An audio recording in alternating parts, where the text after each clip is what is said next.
Hi students, आज की इस वीडियो में क्लास 10th का मैथ्स एक्सरसाइज 5.2 अर्थमेटिक प्रोग्रेशन। तो इस एक्सरसाइज की बच्चों काफ़ी वीडियोज हो चुकी हैं, क्योंकि छोटी छोटी वीडियोज बना रहा हूँ ताकि आप लोगों को जो है कोई दिक्कत ना हो, ज़्यादा बोर ना हो बड़ी लंबी वीडियो देखने के लिए। तो इसलिए मैं दो दो क्वेश्चंस की वीडियो बना रहा हूँ। ठीक है, तो वीडियो बहुत सारी हो जाएंगी, आप लोग सारी वीडियो देखना, बिल्कुल भी स्किप मत करना। तो आज जो स्टार्ट करेंगे बच्चों हम question number 14। How many multiples of 4 be between 10 and 250। मतलब बच्चों हमारे जो 4 के मल्टीपल्स हैं वो 10 और 250 के बीच में वो कौन कौन से हैं। ठीक है, यानी कितने हैं, हाउ मनी मीन्स कितने हैं। तो जो 4 के मल्टीपल्स होंगे बच्चों, यानी कि वो 4 के टेबल्स होते हैं। ठीक है, तो 4 के टेबल्स 10 से ऊपर कौन सा नंबर्स होगा जो हमारे पास होगा, यानी 4 3 जा 12। तो जो 4 के टेबल्स होंगे बच्चों वो होगा 12, उसके बाद 16, 20, 24 एंड सो इस तरीके से बच्चों कहाँ तक 250 से नीचे होना चाहिए, उसके अंडर में होना चाहिए। तो 250 तो इसका मल्टीपल है नहीं, यहाँ पे हो जाएगा 248। ठीक है, तो जो हमारी एपीज होगी बच्चों वो हो गया हमारे पास 12, 16, 20, 24 और इस तरीके से कहाँ तक 248 तक, क्योंकि हमें 10 और 250 के बीच के सारे नंबर्स होने चाहिए जो 4 के मल्टीपल्स होंगे। ठीक है बच्चों, तो ये हमारी एपीज बन गई। यहाँ से इस एपीज से हम क्या लिख सकते हैं, ए डी ए एन। ठीक है, और हमें क्या निकालना बच्चों, नंबर ऑफ टर्म्स फाइंड करने हैं। ठीक है, यानी कि एन। तो देखिए इस एपीज में हमारे पास ए कितना हो गया बच्चों 12, डी हो गया हमारे पास सेकेंड टर्म्स में से फर्स्ट टर्म्स यानी 16 माइनस 12 इज इक्वल टू 4, और A N means last terms, A peach की जो लास्ट टर्म्स होती है उसको हम कहते हैं ए एन। ये है हमारे पास 248।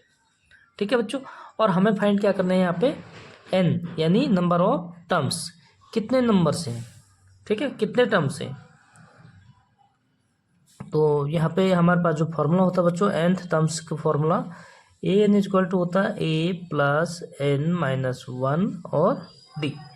तो इस फॉर्मूले में हम जो है यहाँ पे इनकी वैल्यू को पुट कर देंगे बच्चों, वहाँ से हम एन की वैल्यू को फाइंड कर लेते हैं। फिर ए एन ए प्लस, यानी कि बच्चों इसमें अगर हम फॉर्मूले में उसकी वैल्यू को पुट कर देते हैं तो ए हमारे पास कितने हैं 12 और प्लस एन तो फाइंड करना है, n minus 1 as it is रहेगा, और डी बच्चों हमारे पास हो गया 4 is equal to a n.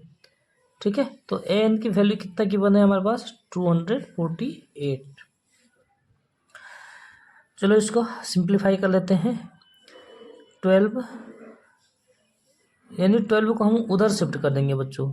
ठीक है, तो यहाँ पर हमारी तरफ इधर क्या रहेगा एन माइनस 1 और मल्टीपल में है 4 इज इक्वल टू 248 माइनस 12, क्योंकि 12 इधर प्लस का था, दूसरी तरफ शिफ्ट करेंगे तो ऑटोमेटिक वो चेंज हो जाता है बच्चों। तो माइनस का 12 हो गया, और जो होता है हमारे पास 236। ठीक है, यानी इम्प्लाइज एट एन माइनस 1, ये तो एज इट इज रखेंगे बच्चों, और 4 मल्टीपल में है तो उधर डिवाइड में हो जाएगा, तो इज इक्वल टू हो जाएगा 236 डिवाइड 4, 4 5 जा 20, फिर 3 36, 4 9 जा 36। ठीक है, तो ये हो गया 5 9 टाइम्स क्या हो जाएगा, कैंसिल हो जाएगा। यानी बच्चों हम इसको लिख सकते हैं n minus 1 is equal to 59। N की वैल्यू को फाइंड करना है तो इधर सिर्फ हम एन को ही छोड़ेंगे, बाकी सारी दूसरी तरफ शिफ्ट कर देते हैं बच्चों। तो एन इज इक्वल टू हो जाएगा 59 प्लस 1 इज इक्वल टू 60। ठीक है बच्चों, तो कितने मल्टीपल्स हो गए 4 के यहाँ पे 60, तो 60 हमारा हो गया बच्चों आंसर। इसी के साथ 14 नंबर का क्वेश्चन कंप्लीट हो जाता है। अगला क्वेश्चन है हमारे पास 15। ठीक है, तो 15 क्वेश्चन को सबसे पहले रीड कर लेते हैं बच्चों। For what value of n the nth terms of 2 APs 63, 65, 61 and so on and जो दूसरी एपीज है बच्चों हमारे पास 3, 10, 17 and so on are equal. मतलब जो ये हमारे 2 एपीज हैं बच्चों, इनका जो nth टर्म्स है वो क्या है, इक्वल है। यानी कि हमें सबसे पहले क्या फाइंड करना है, nth टर्म्स। ठीक है, और nth टर्म्स का फॉर्मूला ऑलरेडी आप लोगों को बता चुका हूँ।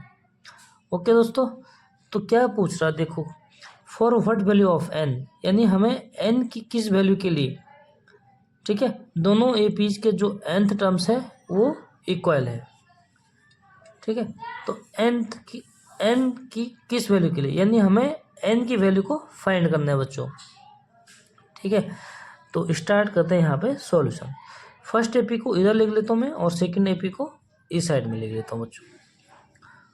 तो वहाँ से दोनों एपीज का हम क्या करेंगे, nth टर्म्स को फाइंड करेंगे और उसको अकॉर्डिंग टू क्वेश्चंस, यानी क्वेश्चन के अकॉर्डिंग उसको क्या कर देंगे, दोनों को इक्वल कर लेते हैं।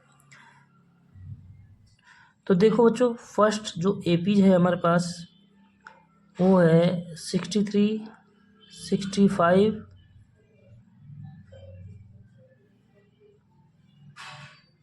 और ये 67 होगा बच्चों। ठीक है, 67 and so on. Second AP है बच्चों हमारे पास 3, 10, 17 इस तरीके से। ठीक है, तो अब देखिए यहाँ पे हमारे पास सपोज ये हमारा जो फर्स्ट टर्म्स है ए कितना हमारा 63। डी फाइंड करेंगे बच्चों, सेकेंड टर्म्स में से फर्स्ट टर्म्स को माइनस करते हैं तो ये हो जाएगा 2। ठीक है, और nth टर्म्स हमने फाइंड करने हैं, यानी ये हो जाएगा बच्चों, nth टर्म्स क्या होता है, a प्लस n-1 मल्टीप्लाई में d। यहाँ पे हम वैल्यू पुट कर देंगे इसकी, तो a हो गया हमारे पास, कैपिटल A ले रखा मैंने यहाँ पे, 63 प्लस n-1 और d, यानी कॉमन डिफरेंस कितना बच्चों यहाँ पे 2 है। ठीक है, तो एक तो ये हो गया हमारा nth टर्म्स, ये an होगा क्योंकि यहाँ पे हमने जो स्मॉल लेटर कैपिटल लेटर ले रखा है। ठीक है बच्चों, सेकेंड एपी में भी हमारे पास यहाँ पे स्मॉल लेटर लेते हैं हम, a हो गया हमारे पास 3, d फाइंड करेंगे तो सेकेंड टर्म्स में से फर्स्ट टर्म यानी 10 - 3 इज इक्वल टू 7, और हमें फाइंड करना है nth टर्म्स यानी an। तो an होता है बच्चों a plus n-1 d, nth terms का फॉर्मूला होता है ये। ठीक है, इसको ध्यान में याद रखना ध्यान से। नेक्स्ट इसमें हम वैल्यू पुट कर देंगे तो an इज इक्वल टू क्या हो जाएगा बच्चों, a है 3 प्लस n-1 और d है बच्चों इसमें 7। ठीक है, तो दोनों एपीज का क्या कर दिया हमने, nth टर्म्स फाइंड किया बच्चों। लेकिन जो हमें क्वेश्चन में हमें गिवन है बच्चों वो क्या है, अकॉर्डिंग टू क्वेश्चंस, यानी क्वेश्चन के अकॉर्डिंग क्या है बच्चों हमारे पास, दोनों का जो nth टर्म्स है, यानी इस वाले का nth टर्म्स किसके इक्वल है, an के इक्वल है। ठीक है, दोनों का nth टर्म्स इक्वल है तो बच्चों इसके अकॉर्डिंग हम दोनों को इक्वल कर लेते हैं फिर। ठीक है, देखो पहले का nth टर्म्स कितना है, 63 प्लस n-1 और 2 इज इक्वल टू, सेकेंड का nth टर्म्स है 3 प्लस n-1 और मल्टीप्लाई में है d।